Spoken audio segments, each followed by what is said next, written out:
Merry Christmas to everybody, and hope y'all are having a wonderful, wonderful day.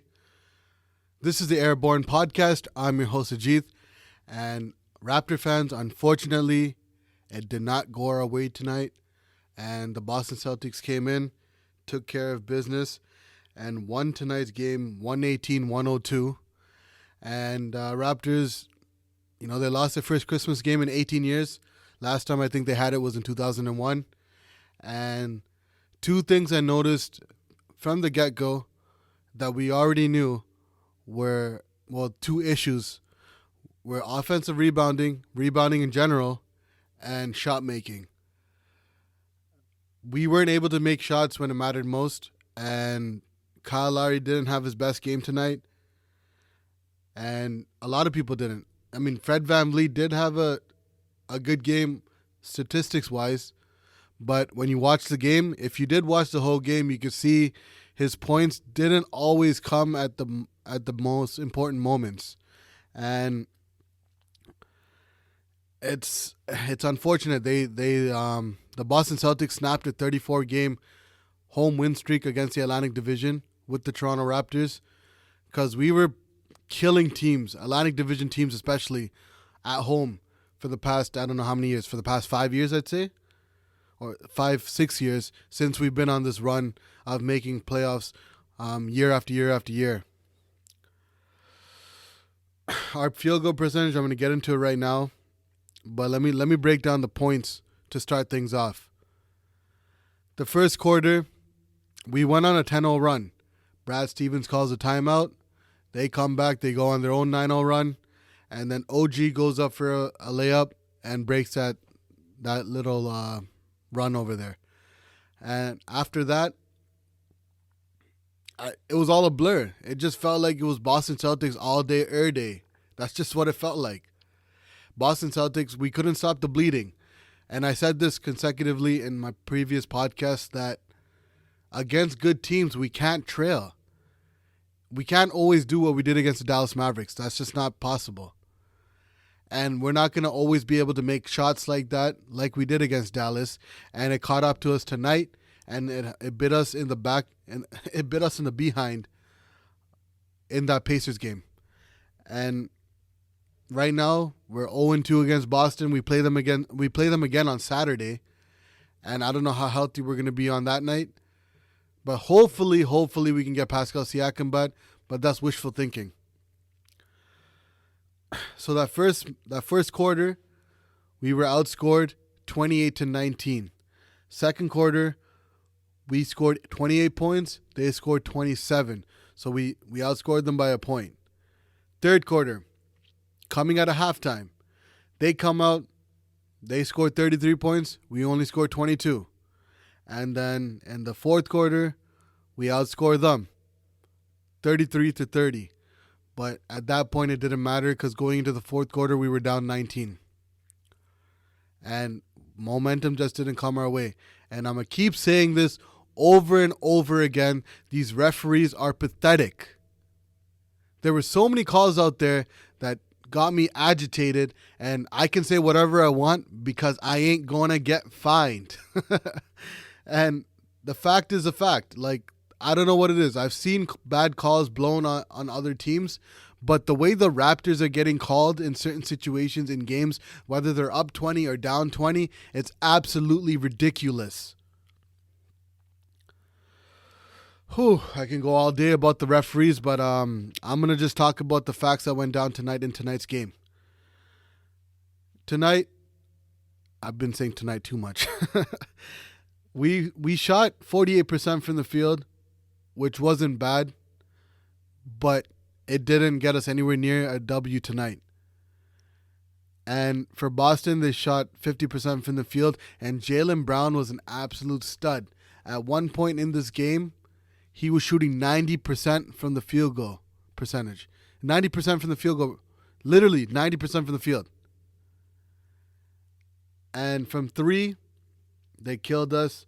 They had 14 threes, 14 out of 33 from beyond the arc, 42% for the night. and we were 8 of 23, 35%. That's what happens. Players get tired, and when we don't have enough bodies, that's just what happens. It catches up to us, and we can't do anything about it. We just got to hope and pray that we get all our players back as soon as possible. Free throws, they were 86%, and we were 82%. Rebounding, I told this. I mean, I didn't even have to say this, but they're not really that deep on the front court, but Enes Kanter alone can eat everybody we have in the paint. We don't have Marc Gasol right now, which was a huge, huge disadvantage tonight. Chris Boucher, even though he's an athletic big, I wouldn't even say he's an athletic big, but small forward, power forward, he can't handle Kanter. But on the other end, Boucher was giving it to him. But when Kanter is ready to go in the post and just post people up, it's a wrap. If you double team, he's going to find the open guy, and that's what happened majority of the night. Even though he didn't play that much, but when he did, he was effective. So we got outscored on the rebounding 45-34. Offensive rebounds was 13-7 for the Boston Celtics. Advantage Boston Celtics. Assists, we were horrible because we weren't making any shots. We only had 17 assists tonight. Boston Celtics had 26. Steals, we had 13. Surprising, to be honest. They had 7. Blocks, we had 7. They had 3. Turnovers was not great. We were turning it all over uncharacteristically. And we had 17 to their 19. And a lot of their turnovers came out when it didn't matter because they were up so much. And they had 22 fouls. We had 13. Nick Nurse was Nick Nurse tonight. He was barking at the refs all day and all afternoon. And the refs blew a lot of calls. I don't know what's wrong with them these days. Like, I've never noticed them being this bad in my entire life. And I know I mentioned this before. It's the older refs are retiring and new refs are coming in. But even some of the refs that have been there for a long time, they're blowing calls right now, and it's really starting to piss me off.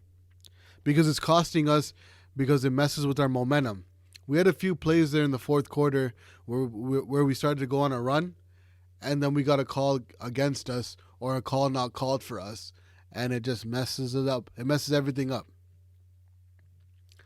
We're going to get into stats. Let's start with the team that won tonight, the Boston Celtics. Jason Tatum, in 35 minutes, had 11 points, 9 rebounds, 6 assists, flirted with the triple-double, 5 of 18 from the field, wasn't efficient, 33%, and 1 of 3 from the three-point line, no free throw attempts. So he was 33% from the three-point line with 2 steals. Gordon Hayward comes back from injury. They did say they said last night before the game was played that he was probable.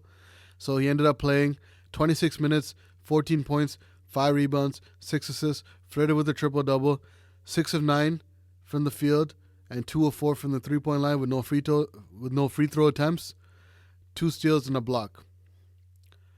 Daniel Tice was out there playing like Al Horford for night. Daniel Tice was out there playing like Al Horford today. I don't know how, I don't know why, but he just felt like he was, and I could understand a little bit because we didn't have anyone to guard him. But he came out in 24 minutes and scored 13 points, 6 rebounds and assists, 6 of 7 from the field. That's 83%. Daniel Tice shot 83%. That's how bad our defense was tonight. He was perfect from the three-point line, 1 of 1, no free throw attempts. Kemba Walker, always been known as a Raptors killer over the years, wasn't that effective tonight, but he did have some crucial threes. I don't know how to explain it, but actually I do know how to explain it. There was, he always had this play where he would get a high screen, come off of it, and the guy that was supposed to be there, like Serge Ibaka, the big, he wasn't there, and Kemba Walker kept getting that clean, wide open 3, and it just kept killing us and kept digging us in a bigger hole, and it eventually came up and caught up with us, and it was a wrap. Those threes killed us because when we were trying to make a run, he would just come back and shoot a three and make it and just bury us even more. Jaylen Brown, the star of tonight. I'm not going to lie to you. He looked like he was all over the place. And he looked like he was a man on a mission that could not miss. In 35 minutes, he had 30 points, 6 rebounds, 4 assists. Finished off the night with 10 field goals. Yeah, 10 out of 13 for I'm speaking Sinhalese. 10 out of 13 from the field, 5 of 6 from the free throw line, and 5 of 7 from the 3-point line. And he had a nasty move on Rondae Hollis-Jefferson. He had a few moves there, but that one stood out the most. He did like a double crossover, and it was absolutely disgusting. Because Hollis-Jefferson's such a good defender, when he pulled that on him, I got out of my seat. I'm not going to lie. Wanamaker, don't know if you guys know who that is, but in 20 minutes he had 6 points, 1 rebound, 3 assists, 2 of 6 from the field, and 2 of 2 from the free throw line, 0 of 2 from the 3-point line with 1 steal.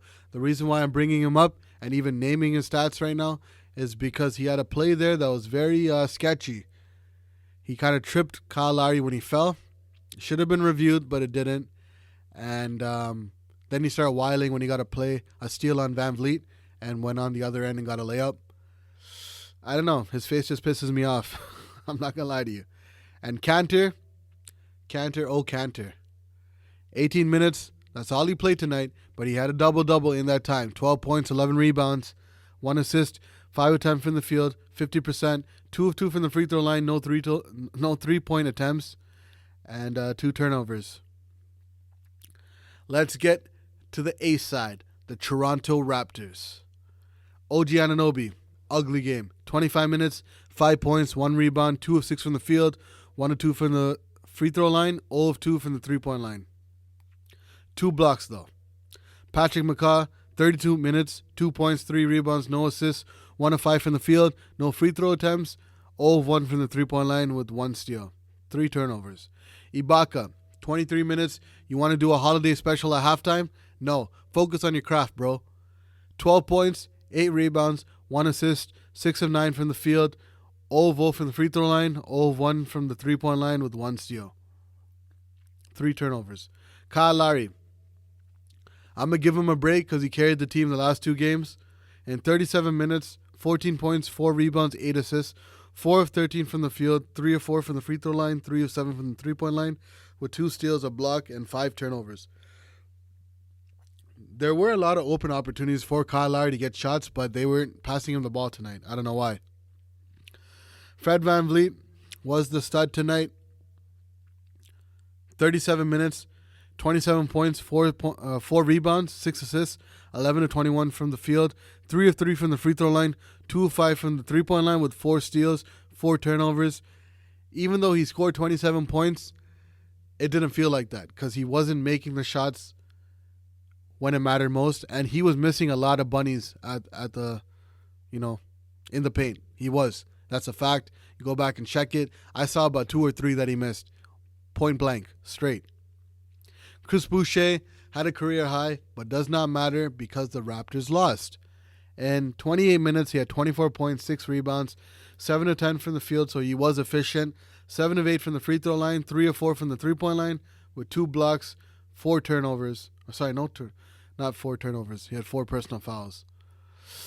Terrence Davis, 22 minutes, 6 rebounds, 6 points, 5 rebounds, 1 assist, 2 of 4 from the field, 2 of 2 from the free throw line, 0 of 2 from the 3-point line, with 2 steals and a turnover. Rondae Hollis-Jefferson, 18 minutes, 6 points, 3 rebounds, no assists, 2 of 7 from the field, 2 of 3 from the free throw line, and no 3-point attempts with 2 steals and a block. Stanley Johnson, my guy. In 4 minutes, the man came out and scored 6 points. He was a man possessed tonight in garbage minutes. Now, did I like what I see? Yes. Was it proving anything? No, because it was in garbage minutes, but he was a lot more aggressive than I've ever seen him in a Raptors uniform. I want to see that in valuable minutes. And hopefully, maybe down the line he could be put in the starting lineup to see what he does, because Patrick McCaw's not doing a lot, if I'm being quite honest. He's a facilitator out there, but I want to see Stanley Johnson, maybe Rondé in the lineup, just to see how it goes. Those guys are definitely, I think they'll be more effective offensively. Patrick McCaw is getting a little bit more aggressive, but it's not really showing. And all in all, we can scrap this game like we do every other game we lose, because the effort wasn't there tonight. We made small spurts and runs, or small runs and spurts, but it didn't work out. We lost by 20 points. Boston Celtics are up 2-0 for the season against us. And like I said, we're playing them again. We're playing them again Saturday. Pascal Siakam hopefully can come back. Marc Gasol and Norman Powell, we know we aren't going to come back for sure. And we need to get some front court depth. For real, for real. I don't know how we're going to do it. Hopefully someone gets waived, like a Bismack Biyombo, because we are getting killed on the offensive rebounds. And the shot making is horrible right now because mans are tired. Mans are tired. And we have such a short group of guys right now that are able to be playable for us. And they're not making shots when it matters most. It doesn't. Like, it's a fact. We're not making shots. And we need more bodies. That's what it is. And trade deadline is in February. But contracts are able to be moved now. So if we could do something, Masai Ujiri, Bobby Webster, please do something. Next game, like I said, is Saturday. Boston Celtics. Again, in Boston. Doesn't look too good. If you're a Raptors fan, positive is we're 21-10. Negative, don't know how bad this losing streak's going to go. Hopefully they can get some rest for the next 3 days and start making the shots that they usually do. Kyle Lowry, hopefully he can get back to form. Fred VanVleet, we need him back in form as well. Serge Ibaka, please, bro. I understand how hungry are you is a hit. And your other show that you did with Fred VanVleet on Uninterrupted is a hit. But we found your second passion. But can we wait till your retirement, bro? We need you to focus on basketball, please. Sorry to kill anyone's vibe tonight. If you're a Raptors fan, you're probably already upset. And I'm trying my best not to be, because it was our first Christmas game, but it's bittersweet because we lost. And we have a hell of a lot of games tonight that are going on. Further matchups like probably the Clippers and Lakers for sure, the last game of the night. And then you got currently going the Milwaukee Bucks and the Philadelphia 76ers, which is a possible Eastern Conference Finals matchup. So if you're excited, leave a thumbs up for this video, subscribe to the channel if you haven't, and support your boy like you always do. I appreciate the love, and we'll see you back here for the post-game podcast against the Boston Celtics on Saturday night. Till then, Merry Christmas to everybody again. Hope y'all are having a wonderful day, a wonderful lunch, dinner, supper, breakfast, all of it. And hope you guys got the presents you wanted. But just stay blessed, stay woke, and peace!